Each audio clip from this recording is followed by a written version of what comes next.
Hello and welcome to Froggatts Pools in Shropshire. Once again, I bought the Fjuka Bait Mobile on tour and we've been giving out some bait for anglers to have a go with.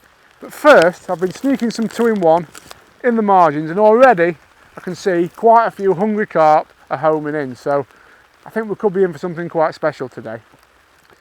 Hello and welcome to a rainy Froggatts pool in the heart of Shropshire. It's a venue I've never fished before. Always excited to get out on the bank fishing somewhere where I've never been. I think the best way to approach a venue that you've never fished before is just to keep it simple. I've started across in front of that lovely overhanging tree over there, and it started off, it was okay to be fair. I've had a few early carp, then I started foul hooking a few. So I've decided to come up in the water a little bit, just pinging 6mm pellets and fishing a 6mm pellet but wrapped in a Fjuka neon. The white ones have been fantastic for me just recently. I've had some really good results at Western pools and a few of my local fisheries. Just simply wrapping it. It just transforms a normal 6mm pellet into something a little bit different. Nice bright standout hook bait which has been fantastic. I've had a little dabble down the edge, fishing a yellow neon, feeding the yellow 2-in-1s.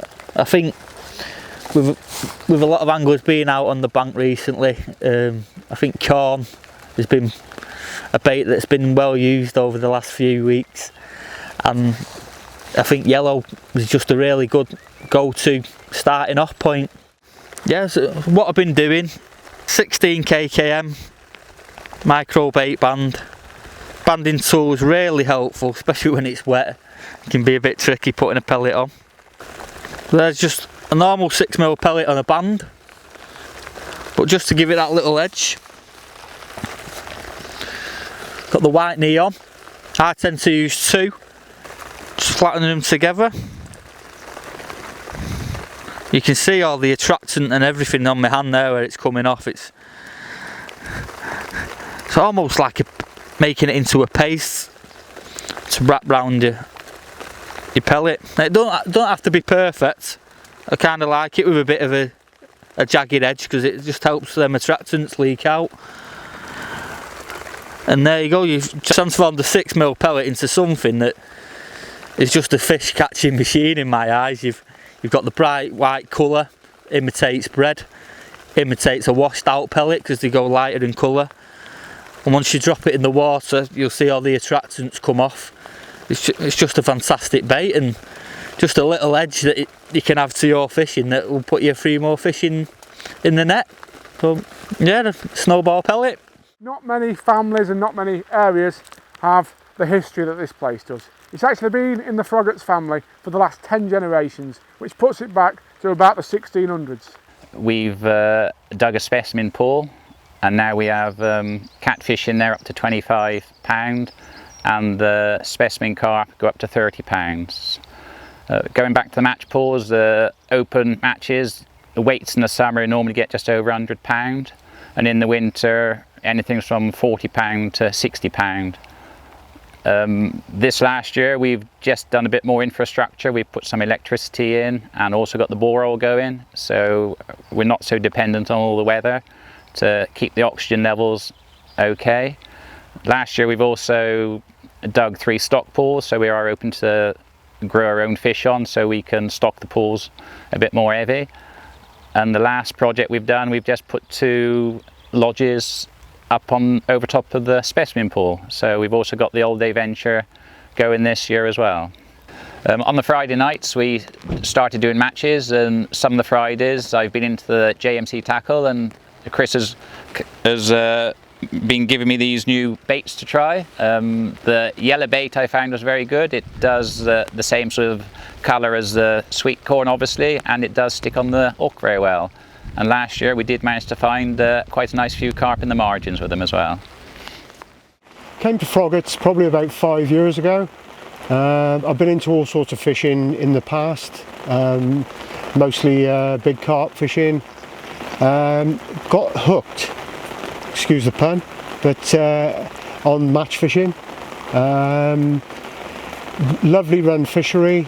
I live 26 miles away and I don't mind travelling to come here to fish. I've come here and trying the new Fjuka baits. I'm finding that I'm getting a lot of bites. I'm catching fish.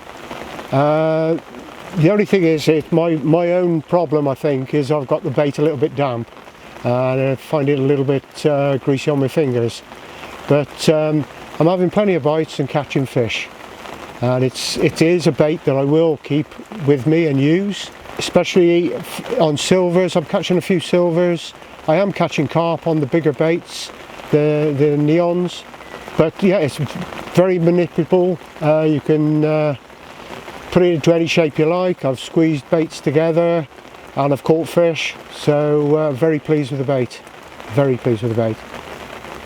When it comes to rain, obviously you want to keep yourself and your tackle as dry as possible. If you don't mind fishing under an umbrella, then that's a great way to go, because obviously it keeps everything nicely dry. But personally, I like to fish without an umbrella, with my bait in the sealable Mozilla bait tubs, which help just keep everything nice and dry.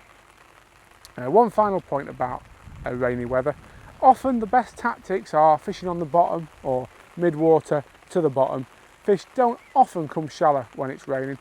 It's not a 100% rule, but 90% of the time you're better off presenting a bait on the bottom or on the margins or on a slope when it's raining. Very rarely you'll catch fish up in the water. Okay, right, my name's David Jones.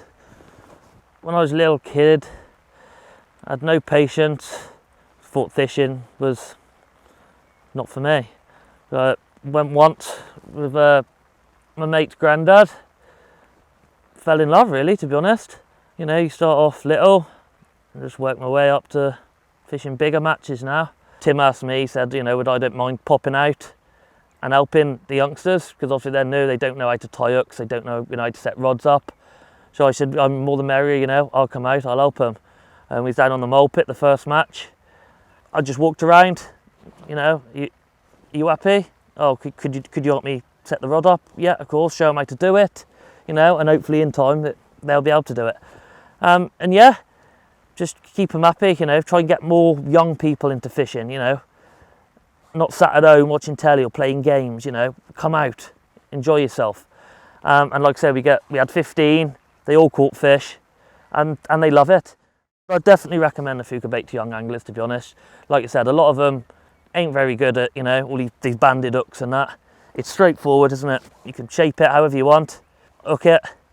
They haven't got to worry about, you know, oh, we got this or we got that, you know, trying to get the band on a hard pellet. They can just hook it like, you know, and I'll definitely, like I said, I'll definitely be introducing it to them young anglers. It gives them more chance of catching. You know, there's lots of different variety of baits out there, to be honest. And, you know, boilies, pellets, and, you know, at the end of the day, if something's just as simple as this can help them catch more fish, then that's what it's all about for me. Right, I've started off with being such a bad day, potting little pots of micro in, or pellet little nuggets, but it was so hard, fishing at 15 metres, 15.5 metres with the pole pot, that I started catapulting 4mm. I started catapulting these small ones in 4mm to start with, but I found that Scratching's 4mm and fishing these fluoro orange over the top was the best ones, the colours that I've used today. I was getting right up to the island, but I was losing quite a few fish in the island and causing me a lot of tangles, so I've had to come a couple of feet away, and the bites are a bit slower, but I'm still catching a lot of these fish here. You can catch them 4 inches off the bottom, so just easing them up, it usually gets your bite. But this is a superb fishery. I live in Kidderminster now. The Severn, the Team, the Avon, it's brilliant. But this place, Froggatts Fishery, I've been coming up here now for 2 or 3 years fishing most of the opens. It's a really good fishery, really well run by Tim, Sally and Jack. Really friendly bunch. Like the opens here, you know, you can have up to 30 in the summer. It's more like a club match. It's really good. If you're new to fishing, going out when it's windy or rainy might seem a little bit daunting. But trust me, don't let it put you off, because you can enjoy some fantastic sport at times. If it's windy, the best advice I can give is make yourself comfortable. Sit if you can with the wind blowing off your back, because this will help you present your rig in a much more natural way. If you can't sit with the wind off your back, then often the opposite is the best way to sit, with it blowing in your face, especially this time of year in summer, because wherever the wind's pushing, there'll be a lot of particles carried in the undercurrent of the water down to that end of the lake. So don't be afraid of sitting at the end of the lake with the wind blowing slap bang in your face, and you'll find it easier to present your bait down there than you might do if you were fishing on a lake with it blowing left to right. That's probably what I'd say you want to avoid. If you get a crosswind, as we anglers call it, it does make presentation very difficult on all kinds of venues. You can't present your rig very well, and often it creates a strong undertow on the water which will pull your rig out of place as well. So there you are, some top tips when it's raining. Get out there and enjoy your fishing.